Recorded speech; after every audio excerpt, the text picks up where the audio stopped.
Hello everyone, આજે આપણે આ વિડીયોની અંદર યુનિટ નંબર 3 જે છે એની અંદર એક ઇમ્પોર્ટન્ટ ટોપિક છે, એ છે થ્રી ફેઝ સર્કિટ. સો આની અંદર છે ને ફક્ત 3 જ થિયરી છે. આ ત્રણમાંથી એક આવવાના ચાન્સીસ 99.9%. તેમાંથી એક જે છે ખૂબ જ આઈએમપી છે, હું તમને પાછળથી બતાવું છું, બરાબર. સો આપણે થ્રી ફેઝ સર્કિટ વિશે આજે આપણે શીખીશું. હવે એ આપણને ખબર છે સિંગલ ફેઝ અને થ્રી ફેઝ વચ્ચે આપણા ઘરે જે સપ્લાય આવે છે કયો આવે છે? સિંગલ ફેઝ આવે છે, બરાબર. એ ક્યાંથી મેળવવામાં આવે છે? થ્રી ફેઝમાંથી મેળવવામાં આવે છે. તો થ્રી ફેઝ સર્કિટ વિશે આપણે શીખવું જરૂરી બને છે, બરાબર. तो देखो यहाँ पे एक इंट्रोडक्शन दिया हुआ है कि generation, transmission and major application of electricity is done in three phase system. बराबर है कि इलेक्ट्रिसिटीનું જે જનરેશન થાય છે એનું ઉત્પાદન, બરાબર છે, એનું ટ્રાન્સમિશન થાય છે અને ઘણી બધી મોટાભાગની એપ્લિકેશનમાં જે છે શું યુઝ થાય છે? થ્રી ફેઝ જ યુઝ થાય છે, બરાબર છે. અને the electric supply available in our home is in a form of a single phase, but it is obtained from the three phase system. જે રીતે મેં તમને બતાવ્યું એ રીતના કે આપણા ઘરે જે છે સિંગલ ફેઝ આવે છે સપ્લાય, બરાબર છે, પરંતુ એ ક્યાંથી મેળવવામાં આવે છે? અને થ્રી ફેઝ સિસ્ટમમાંથી જ મેળવવામાં આવે છે. તો એના માટે આપણે થ્રી ફેઝ સિસ્ટમને સમજવું જરૂરી છે, એટલા માટે આજે આપણે એ જોઈશું થ્રી ફેઝ સિસ્ટમ. તો એની અંદર પ્રથમ જે ટોપિક છે એ છે આપણો સ્ટાર કનેક્શન. સો સ્ટાર કનેક્શન અને ડેલ્ટા કનેક્શન, આ બે કનેક્શન આપણા આવે છે. તો આપણે 1 બાય 1 એ જોઈશું. સ્ટાર કનેક્શન અલગથી પૂછાઈ જાય 4 માર્કમાં, અથવા તો ડેલ્ટા કનેક્શન, બરાબર, 4 માર્કમાં. તો આ બે થિયરી તો થઈ ગઈ 4 માર્ક્સમાં આવવા માટે, બરાબર. તો ચાલો, આની અંદર તમે બુકમાં પણ જોશો ને તો ઘણી બધી ફિગરો હશે, પરંતુ મેં તમને કહું છું એટલી જ ફિગર તમારે ડ્રો કરવાની છે. 5 થી 6 ફિગર હશે. જુઓ, અત્યારે આ પેજ પર 3 ફિગર દેખાય છે, આ પેજ પર કેટલી ફિગર દેખાય છે? બીજી 3 દેખાય છે. આટલી બધી ફિગર ડ્રો કરવા જશો તો તમને કેટલો ટાઈમ જશે? સો એના માટે 3-4 માર્કમાં થિયરી આવે છે, તો કેવી રીતે લખવાનું એ હું તમને બતાવીશ. ચલો, तो यहाँ શું લખ્યું છે જુઓ, इन स्टार कनेक्शन. स्टार कनेक्शन में होता क्या? स्टार का मतलब स्टार बस ऐसा दिखेगा. डेल्टा हो तो ऐसा शेप आएगा, बस ऐसा ही है. तो स्टार कनेक्शन आप अच्छी तरह से करो तो डेल्टा समझ में आ जाएगा. क्या डिफरेंस आता है वही आपको देखना रहेगा, राइट. वहाँ पे तो ये स्टार इस तरह से आएगा. तो क्या होगा? In star connection identical terminals of each phase. तो याद रखो, थ्री फेज मतलब એની અંદર 3 ફેઝ હશે. સો એ 3 ફેઝના જે છે એક છેડો જે છે તેને બધાને એક સાથે જોડવામાં આવે છે. Phase are join together. This is called the neutral terminal, right. So देखो यहाँ पे मैं बताता हूँ आपको फिगर में. आ एक फेज है, आ बीजो फेज, आ तीजो फेज, बराबर. आ बताव्या है એ બધા ફેઝના એક છેડાને અહીંયા સાથે જોડવામાં આવ્યા છે અને તેમાંથી એક બીજો એક તમારો એક ટર્મિનલ બહાર કાઢ્યો છે. એને શું કહેવાય છે? Neutral terminal. અને ન્યુટ્રલ ટર્મિનલને આપણે શું કહીશું? કેવી રીતના ઇન્ડિકેટ કરીશું? એનથી. અને જે બીજા જે 3 ફેઝ જે છે થ્રી ફેઝની અંદર એને આપણે શું નામ આપીએ છીએ? આર, વાય, બી. આ સિક્વન્સ જાળવવી બહુ જરૂરી છે, બરાબર. સો આ પ્રથમ છે તે આર, પછી આવશે વાય અને આ બી. આ બંને ફિગર આપણે એક્ઝામની અંદર ડ્રો કરવાની નથી, બરાબર છે, સમજી ગયા. સો સ્ટાર કનેક્શનની અંદર શું હોય છે ખબર પડી ગઈ કે identical terminals of each phase are join together. કે દરેક ફેઝના, બરાબર છે, છેડાઓ છે એને એક સાથે જોડવામાં આવે છે અને એમાંથી જે ટર્મિનલ નીકળે છે એને કહેવાય છે न्यूट्रल टर्मिनल. बस आटલું एक याद रखो. सो टोटल कितने टर्मिनल हुए? कितने वायर दिखाई दे रहे हैं? देखो यहाँ पे 4. So this total 4 wires are brought out. मतलब કે ટોટલ 4 વાયરને બહાર લેવામાં આવે છે. સમજ પડી ગઈ? 3 ફેઝ આવશે, આર, વાય અને બી, અને બીજો કયો આવશે? चौथा न्यूट्रल. गेटिंग? सो गुजराती में भी है एक्चुअली मेरे पास. देखो यहाँ पे लिखा हुआ है पूरा कि थ्री फेज वाइंडिंग ना स्टार जोड़ाण में દરેક ફેઝનો સિમિલર છેડો મતલબ સ્ટાર્ટ કે ફિનિશ, આ જે છે ને આ જો આ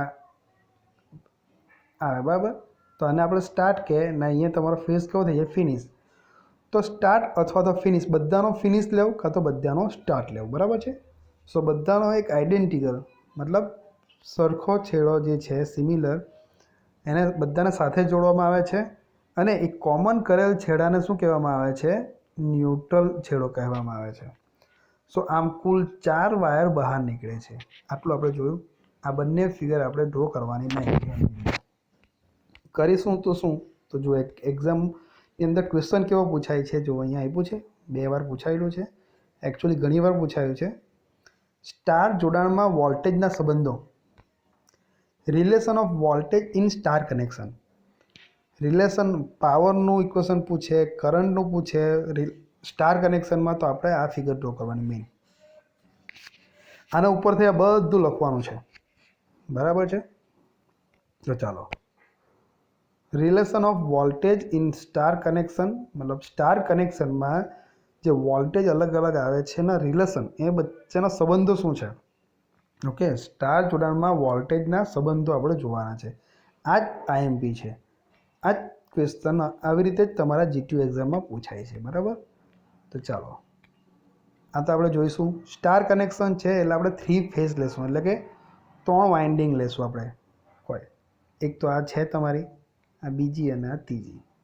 હવે એને આપણે કેવી રીતે નામ આપવાના? R Y B. તો આ ઘડિયાળની દિશામાં આપણે જોઈશું.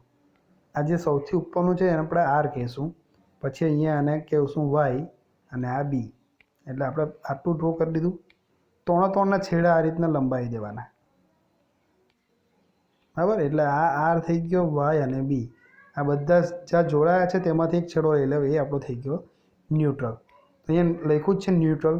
લાઇન 1, લાઇન 2, લાઇન 3 ના લખો તો ચાલે, બરાબર છે. આટલું થઈ ગયું.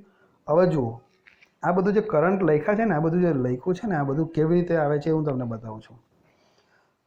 હવે જોજો, આ જે તમારી કોઇલ છે, ફેઝ છે, એને આપણે શું કહીશું? ફેઝ. એ ફેઝના અક્રોસમાં જે પણ વોલ્ટેજ હશે એને શું કહીશું આપણે? Phase voltage. મતલબ શું થયું કે આ ફેઝની લાઇન અને આ ન્યુટ્રલ, એ બે વચ્ચેના વોલ્ટેજને આપણે શું કહીશું? Phase voltage.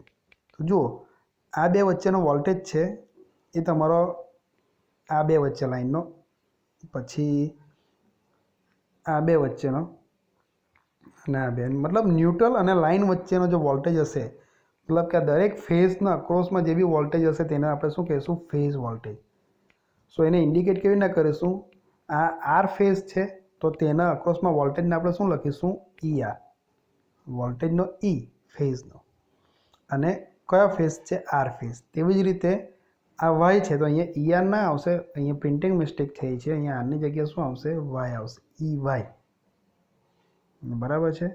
અને અહીંયા શું આવશે? ઈ બી. આ ના લખો તો ચાલે, અહીંયા ખાલી એક લખી દેવાનો, બરાબર છે. આ રીતે આ જે એરો આપ્યો છે ને, એકચ્યુઅલી કરંટના એરો છે.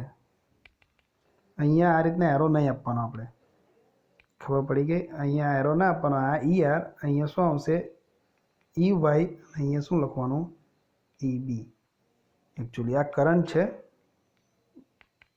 એટલે તમારે બતાવવું હોય તો આ બતાવવાનું જ ના. આઈપી, આઈઆર અને અહીંયા સોરી આઈવાય અને આઈઆર, આ રીતે બતાવી દેવાનું, બરાબર છે. હવે આપણે શું કરીશું એને જોઈ લઈએ કેવી રીતે લખવામાં છે. 3 વાઇન્ડિંગમાંના એક વાઇન્ડિંગમાં ઇન્ડ્યુસ થતા ઈએમએફને ફેઝ વોલ્ટેજ કહે છે. Okay, so the EMF induce in a winding out of 3 winding that is called the phase voltage. મતલબ મેં તમને જે કહ્યું તે જ, કે દરેક ફેઝના અક્રોસમાં જે બી વોલ્ટેજ આવશે એને આપણે શું કહીશું? Phase voltage. એટલે એને આપણે માપવું હોય તો શાની વચ્ચે? લાઇન અને આ ન્યુટ્રલ, આ બેની વચ્ચેને જે વોલ્ટેજ આવશે દરેક માટે તેને આપણે કહીશું ફેઝ વોલ્ટેજ, બરાબર છે. તો અહીંયા લખ્યું પણ છે, આ વોલ્ટેજ સ્ટાર કનેક્શન માટે લાઇનના છેડા અને ન્યુટ્રલ વચ્ચે મળે છે, બરાબર છે. આ 3 લાઇન છે, લાઇનના છેડા અને ન્યુટ્રલ વચ્ચે આપણે જે માપીશું વોલ્ટેજ, તો આપણને શું મળશે? ફેઝ વોલ્ટેજ મળશે. એને આપણે બતાવવાનું કેવી રીતે? તે લખ્યું છે અહીંયા ઈ આર, EY અને EB થી દર્શાવવામાં આવે છે. એટલે કે આ ફેઝ વોલ્ટેજ કયા ફેઝનો? આરનો. બીજો EY એન્ડ EB, RYB. અને આને જનરલી બતાવવું હોય તો વોલ્ટેજનો E લખીએ અને ફેઝનો શું લખીએ? P. એટલે આ બધા કેવા છે? તમારા ફેઝ વોલ્ટેજ. બરાબર, અહીં લખ્યું છે ઇક્વલ ટુ EP થી પણ દર્શાવવામાં આવે છે. જ્યારે બે લાઈનો વચ્ચેના વોલ્ટેજને લાઈન વોલ્ટેજથી ઓળખવામાં આવે છે. જો આપણા ફેઝ વોલ્ટેજ જોયો. ફેઝ વોલ્ટેજ શું હોય? લાઈન અને ન્યુટ્રલ લાઈન જે છે એ બે વચ્ચેનો વોલ્ટેજ છે. જુઓ છે આયરવા EP લખ્યું છે લાઈન અને ન્યુટ્રલ વચ્ચેનો. લાઈન ટુ અને ન્યુટ્રલ વચ્ચેનો આ તમારો થઈ ગયો ફેઝ. आ एक फेज થઈ गया. लेकिन लाइन वोल्टेज कैसे डिफाइन करते हैं? न्यूट्रल नहीं आएगा वहाँ पे.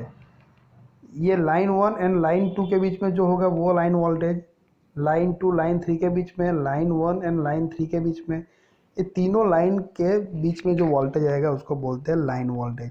तो देखो लाइन 1 एंड लाइन 2, लाइन 1 किसकी है? आर की है, और लाइन 2 किसकी है? वाई की है. तो उसके बीच में जो वोल्टेज आएगा मतलब ये वाला, उसको कैसे डिनोटेट करेंगे? वोल्टेज का ई लिखेंगे, ईएमएफ का. आर एंड वाई के बीच में है तो क्या लिखेंगे? R Y. अब वाई आर लिखना है ना तो मीनिंग अलग हो जाएगा, माइनस हो जाएगा, राइट. तो सीक्वेंस मेंटेन करना जरूरी है. तो ई आर वाई आएगा, उसको क्या बोलते हैं? Line voltage.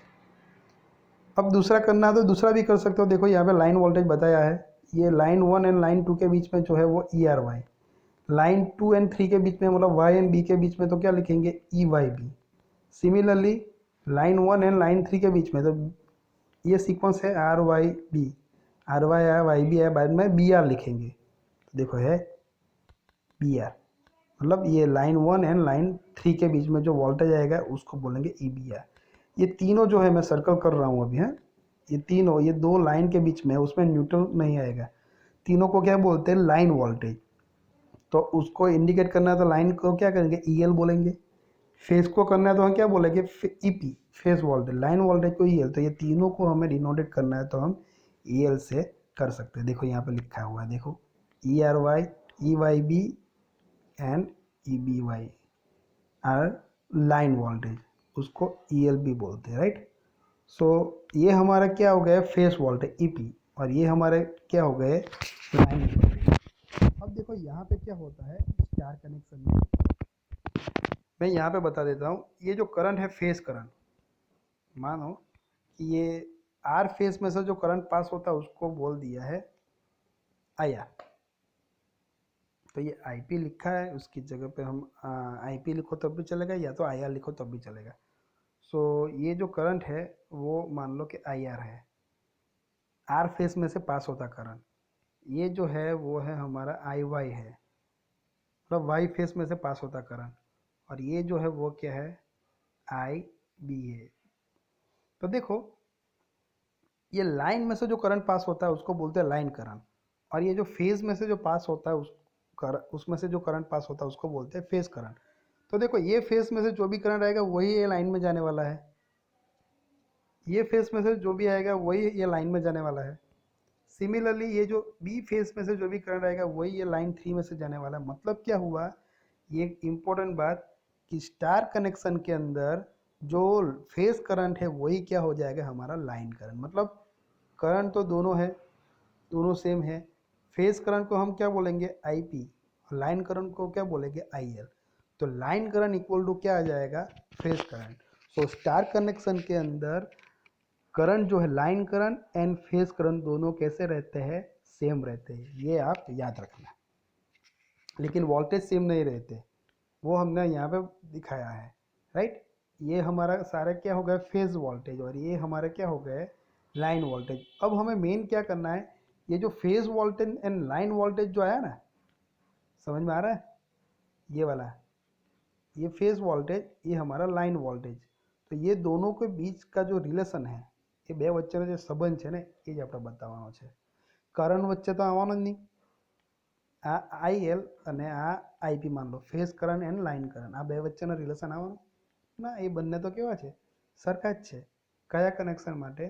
આ સ્ટાર कनेक्शन માટે. समझ पड़ी गई?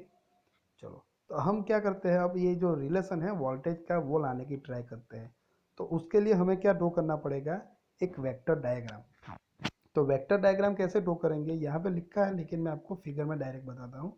देखो ये इंग्लिश वाली जो है स्क्रीनशॉट उसमें है नहीं, लेकिन वेक्टर डायग्राम कैसे करेंगे। तो जैसे मैंने बोला कि 3 फेज है हमारे पास voltage, E R, E Y and E B. ये तीनों फेज वोल्टेज है, तीनों एक दूसरे से कितने डिस्टेंस पे आते हैं, 120 डिग्री पे आते हैं, याद रखना। गेटिंग। सो ये पहला ये ड्रॉ कर दिया कौन सा, ई आर, मतलब ये वाला। तो उसके 120 डिग्री के बाद ये क्या आएगा, ई वाई, और उसके 120 डिग्री के बाद क्या आएगा, ई बी। तो ये तीनों जो फेस वोल्टेज है पहले हमें ड्रॉ करना है। देखो ये और ये तीनों ड्रॉ कर दिया, उसका नाम दे दिया E R, E Y and E B. 120 degree में ड्रॉ कर दिया, ओके कंप्लीट। अब देखो हमें क्या चाहिए, phase voltage and line voltage के बीच में रिलेशन चाहिए, सिंपल ये बात है। तो यहाँ पे हमने क्या किया, तीनों कर दिया। अब मान लो कि तीनों लाइन वोल्टेज हमें ड्रॉ करना है तो ड्रॉ कर सकते हैं, लेकिन तीनों नहीं करेंगे, सिर्फ एक ही करेंगे, एक ही के लिए बताएंगे, बाकी के लिए सेम ही आएगा, राइट। तो ई आर वाई हमें फाइंड करना, 9 वोल्टेज तो किसके बीच में है, देखो ये ई आर वाई को हम ऐसे लिख सकते हैं, E R minus E Y ऐसे। मतलब ये जो लाइन वोल्टेज है वो किसके बीच में है, ये E R and E Y जो फेस वोल्टेज है, ये हमारा फेस वोल्टेज है। देखो ये हमारे दोनों क्या है, फेस वोल्टेज है। ये दोनों का डिफरेंस लेंगे तो हमारा क्या मिलेगा, E R Y line voltage मिलेगा। पता चला। तो ई आर तो हमारे पास है, लेकिन ऐसा मैं लिख सकता हूँ, इनको एक मिनट मैं आपको अच्छी तरह से बताता हूँ। ये ई वाई, इसको मुझे लिखना है तो ऐसा लिख सकता हूँ, E R plus minus E Y लिख सकता हूँ, E R Y equal to, ये ई आर वाई क्या है, हमारा लाइन वोल्टेज ये वाला, और ये ई आर एंड ये माइनस ई वाई क्या है, फेस वोल्टेज है। तो ये line voltage E R Y का मतलब क्या हुआ, ये दो फेज वोल्टेज का एडिशन हुआ। તો આપણે શું કરીશું, જે લાઇન વોલ્ટેજ ER/Y એક જ આપણે શોધીશું, બાકીના તો પછી એ રીતે મળી જ જશે। સો ER/Y આપણે શોધવું હોય તો શું કરવાનું, જે ER ફેઝ વોલ્ટેજ છે અને EY ફેઝ વોલ્ટેજ છે, બંનેનો શું કરવાનો, સરવાળો। પછી સરવાળો કોનો છે, જુઓ અહીંયા ERનો છે અને અહીંયા કોનો છે, માઇનસ EYનો છે। સમજ પડી। તો જુઓ આપણા વેક્ટર ડાયાગ્રામની અંદર આપણા પર આ ER તો છે જ, તો શું જોઈશે, ઈ આર વાય શોધવા માટે ER ફેઝ વોલ્ટેજ અને માઇનસ EY ફેઝ વોલ્ટેજનો સરવાળો જોઈએ છે, રાઈટ। તો આપણે અહીં શું કરીશું, ER તો છે જ આપણા પર આવી રહ્યા જેવું છે, ઓકે। હવે આપણને પર શું છે, EY છે, જુઓ માઇનસ EY નથી, તો આપણે શું કરીશું, એની વિરુદ્ધ દિશામાં આપણે એને ડ્રો કરીશું। આ બાજુ પ્લસ EY આવ્યો તો આપણે આ રીતે વિરુદ્ધ દિશામાં કરીશું, તો માઇનસ EY મળશે સેમ। તો જુઓ એને આપણે ડોટેડ લાઇનથી ડ્રો કર્યો છે, તો આપણને આ શું મળશે, માઇનસ EY। આ બે વચ્ચેનો સરવાળો કરવાનો એટલે આપણને શું મળશે, ERY। તો જુઓ આ જે લાઈન આવે એવી જ અહીંયાથી આ લાઈન પેરેલલ ડ્રો કરવાની, અને આ જે લાઈન આવે છે એ જ પેરેલલ અહીંયા, બંને જ્યાં મળશે ત્યાંથી આ લાઈન ડ્રો કરી દે। આ તમારું શું મળી જશે, ERY। એ જ રીતે બીજા ડ્રો કરવા હોય તો અહીંયાથી આ રીતના થશે, એ બીજા બતાવવાની જરૂર નથી। 3 અને 4 માર્કમાં આટલું કાફી છે। સમજ પડી ગઈ કેવી રીતે આવ્યું એ। તો ચાલો તો પછી શું કરીશું, આ આવી ગયું, એ તમારી લાઈન આપણી કઈ થઈ ગઈ, ERY થઈ ગઈ, બરાબર છે। એરિયા નામ આપણે આપી દઈએ, આ O અને આને નામ શું આપીએ છે, C, આ પોઈન્ટને આને B આપ્યું છે અને આને શું આપ્યું છે, A। તો જુઓ આ જે છે ને બે ભાગ પડી ગયા સરખા, આ જે છે ને OC, આને આપણે નામ આપીએ OC। તો આપણે જોવા જઈએ તો બે ભાગ પડ્યા, તો આપણે 2OB લખવું હોય તો લખાય આપણાથી, OC ઇક્વલ ટુ, મતલબ જે આખું છે ઇક્વલ ટુ 2OB, મતલબ આ OB છે એનું પાછું OB કરીએ તો આપણું OC થઈ જશે। સમજ પડી। તો જુઓ અહીંયા લખ્યું જ છે કે આપણો આ શું છે, ERY લાઇન વોલ્ટેજ, તો એને આપણે ઇન્ડિકેટ કરવું હોય તો શું કરાય, EL લખાય। તો જુઓ અહીંયા લખ્યું છે line voltage EL equal to ERY equal to શું આવશે આપણો આન્સર, OC। આપણે OC શોધવાનું છે। OC ઇક્વલ ટુ શું લખીએ આપણે, 2OB લખીએ। ઓબી ઇક્વલ ટુ શું લખાશે? ઓબી ઇક્વલ ટુ, જો આ કાટખૂણો બની ગયો છે, અહીંયાથી આપણે આ પરપેન્ડિક્યુલર લાઇન ડ્રો કરી છે આપણે, બરાબર? તો આ 90 ડિગ્રી પર આવશે. તો આ ઓબી ઇક્વલ ટુ લખવું હોય તો શું લખાશે? એક કાટખૂણો બની ગયો, કયો આવ્યો આ, તો કર્ણ કયો થઈ ગયો? ઓએ થઈ ગયો. તો ઓબી ઇક્વલ ટુ લખવું હોય તો શું લખાશે? ઓએ કોસ 30, બરાબર છે? આ 30 કેવી રીતે આવ્યું? તો આ આખો જે છે 120, આ અડધો જે એંગલ આવશે તો 60, અને એનો અડધો કેટલો થઈ ગયો? 30 થઈ ગયો. તો લખાશે શું? આ ઓબી ઇક્વલ ટુ ઓબી છે ને આપણા પર, ઓબી ઇક્વલ ટુ તો રહેશે. ઓબી ઇક્વલ ટુ શું લખાશે? ઓએ કર્ણ ઇન્ટુ કોસ થીટા. તો એંગલ કેટલો છે? કોસ 30, બરાબર છે? ચાલો, આ ઓએ એટલે શું છે? આ ઓએ મતલબ ઈઆર છે. આ ઓએ નો મતલબ શું થઈ ગયો? ઈઆર. એટલે ઓએ ની જગ્યાએ આપણે શું લખીએ? ઈઆર. પણ ઈઆર શું છે? ઈઆર લખી દઈએ, ચાલો વાંધો નહીં. પણ એ શું છે? ફેઝ વોલ્ટેજ છે, તો આપણે પી લખી દઈએ તો બી કંઈ નહીં, ઈપી. કોસ 30 નો આન્સર શું આવે છે? √3/2 આવે છે. 2 કેન્સલ, તો શું આવશે? √3 આગળ લખી દઉં, અને આ ઈપી કોના ઇક્વલ ટુ? આ 2 એ બી શું? આપણે લાઇન વોલ્ટેજ મતલબ ઈએલ. તો ઈએલ ઇક્વલ ટુ શું આવી ગયું આપણું? √3 ઇન્ટુ ઈપી આવી ગયું આપણું, બરાબર છે? તો જુઓ અહીંયા આવી ગયું ઈએલ ઇક્વલ ટુ √3 ઇન્ટુ ઈપી. એનો મતલબ શું થયો? કે સ્ટાર કનેક્શનની અંદર જે લાઇન વોલ્ટેજ છે એ શું હોય છે? ફેઝ વોલ્ટેજના √3ના ગુણાકારમાં હોય છે, √3 ટાઈમ. ખબર પડી ગઈ? સો લાઇન વોલ્ટેજ એ લખ્યું છે, જો આમ સ્ટાર કનેક્શનમાં line voltage equal to √3 into phase voltage, पता चला? सो लाइन वोल्टेज को हम बोलते हैं E L equal to √3, phase voltage को बोलते हैं ईपी. ये रिलेशन आपका आ गया. जो वोल्टेज के बीच में जो रिलेशन था, मतलब वोल्टेज कितनी प्रकारना છે આપણા પર? બે. એક તો ફેઝ વોલ્ટેજ અને બીજો છે લાઇન વોલ્ટેજ. તો આ બે વચ્ચેનો સંબંધ આપણે આ બતાવવાનો હતો, આપણે બતાવી દીધો, બરાબર છે? તો તમારે એક્ઝામની અંદર એન્ડમાં હું બતાવીશ કે કઈ કઈ ફિગર ડ્રો કરવાની છે, બરાબર? ચાલો, એ જ રીતે બીજા કરવા હોય તો ડ્રો થઈ શકે. અહીંયા લખ્યું છે, ના લખો તો ચાલે. હવે બીજું છે કરંટનો સંબંધ. આપણે જોયો જ કે લાઇન કરંટને આપણે આઈએલ કહે અને ફેઝ કરંટને આઈપી કહે. જે ફેઝમાંથી જે કરંટ પાસ થાય છે તેને ફેઝ કરંટ કહેવાય, એટલે લાઇનમાંથી પસાર થતા કરંટને લાઇન કરંટ કહેવાય. તો એ બંને કરંટ કેવા મળે છે? આપણા સ્ટાર કનેક્શનમાં સરખા જ મળે છે. તો અહીંયા લખ્યું છે, જુઓ, આઈએલ ઇક્વલ ટુ આઈપી. હવે આપણે જોઈશું પાવર માટે. તો પાવર ઇક્વલ ટુ નોર્મલી આપણે શું લખીએ છીએ? વીઆઈ, બરાબર છે? પણ અહીંયા આપણે થ્રી ફેઝ માટે વાત કરીએ છીએ, તો પાવર ઇક્વલ ટુ શું લખાશે? 3 ગુણ્યા પાવર પ્રતિ ફેઝ. એ લખ્યું છે કુલ એક્ટિવ પાવર, એટલે ત્રણે ફેઝના એક્ટિવ પાવરનો સરવાળો, ત્રણનો સરવાળો. તો આપણે પી ઇક્વલ ટુ શું લખીએ? 3 ઇન્ટુ પાવર પ્રતિ ફેઝ. તો દરેક ફેઝનો પાવર કેટલો આવશે? આ આવશે. આપણે લખીએ એક્ટિવ પાવર એ વીઆઈ કોસ 5 લખતા હોય. વી મતલબ આપણે અહીંયા શું લખ્યું છે? ઈ ફેઝ માટે, અને આઈ માટે શું લખીશું? આઈપી, અને આ કોસ 5. ખ્યાલ આવી ગયો? સો 3 ગુણ્યા શું લખાશે? EP IP cos 5. હવે શું કરીશું? આપણે અહીંયા આઈપી અને ઈપીની વેલ્યુ રાખીશું. તો આપણને ખબર છે અહીંયાથી શું મળ્યું છે? આ ઈપી ઇક્વલ ટુ લખવું હોય તો શું લખાય? આઈએલના ફોર્મમાં.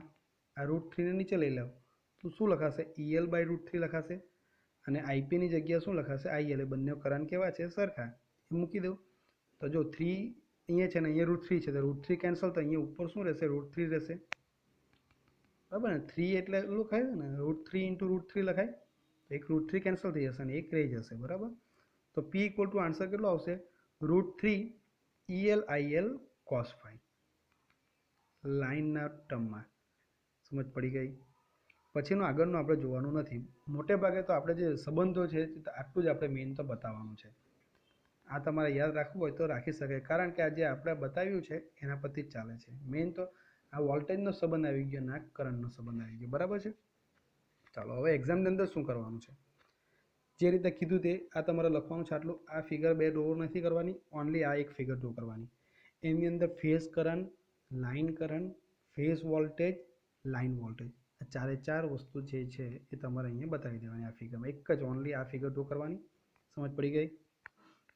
સોરી, ઓકે, આ બે ફિગર ડ્રો નથી કરવાની, એક જ ફિગર. પછી એ ફિગર ડ્રો થઈ ગયા પછી આ વેક્ટર ડાયાગ્રામ એક ડ્રો કરવાનો, બરાબર. પછી આ જે લોડનું સ્ટારમાં જોડાણ, મતલબ આ આખો પોર્શન તમારે કરવાનો નથી. ખ્યાલ આવી ગયો? બસ આટલું જ કરવાનું. મોટે ભાગે ક્વેશ્ચન પૂછાય તે આ રીતે જ પૂછાય છે, સ્ટાર જોડાણમાં વોલ્ટેજોના સંબંધો. એટલે આપણે જે અત્યારે લાવ્યા ને એ જ આપણે લખવાનું છે, બરાબર છે. કયો આવ્યો આ સંબંધ? EL = √3 × EP, મતલબ લાઇન વોલ્ટેજ અને ફેઝ વોલ્ટેજનો સંબંધ આવ્યો છે. અને લાઇન કરંટ અને વોલ્ટેજ ફેઝ કરંટનો સંબંધ કેવા છે? સરખા જ છે બંને. ખ્યાલ આવી ગયો તમને? આ શાના માટે જોયું? સ્ટાર કનેક્શનમાં. હવે આપણે આગળ જોઈશું નેક્સ્ટ વિડીયોમાં ડેલ્ટા. તો ડેલ્ટામાં આના કરતાં આખું થોડું ઊંધું આવશે, બરાબર. અહીંયા આપણા કરંટ સરખા આવ્યા, લાઇન અને ફેઝ. ત્યાં ડેલ્ટામાં શું આવશે? વોલ્ટેજ, મતલબ લાઇન વોલ્ટેજ અને ફેઝ વોલ્ટેજ આ બંને કેવા આવશે? સરખા આવશે ડેલ્ટાની અંદર. ખબર પડી ગઈ? સો સ્ટાર આવડશે તો ડેલ્ટા ઓટોમેટિક તમને આવડી જશે. સો થ્રી ફેઝ કનેક્શનમાં આજે આપણે સ્ટાર જોડાણ જોયું, આવતીકાલે આપણે ડેલ્ટા જોડાણ જોઈશું.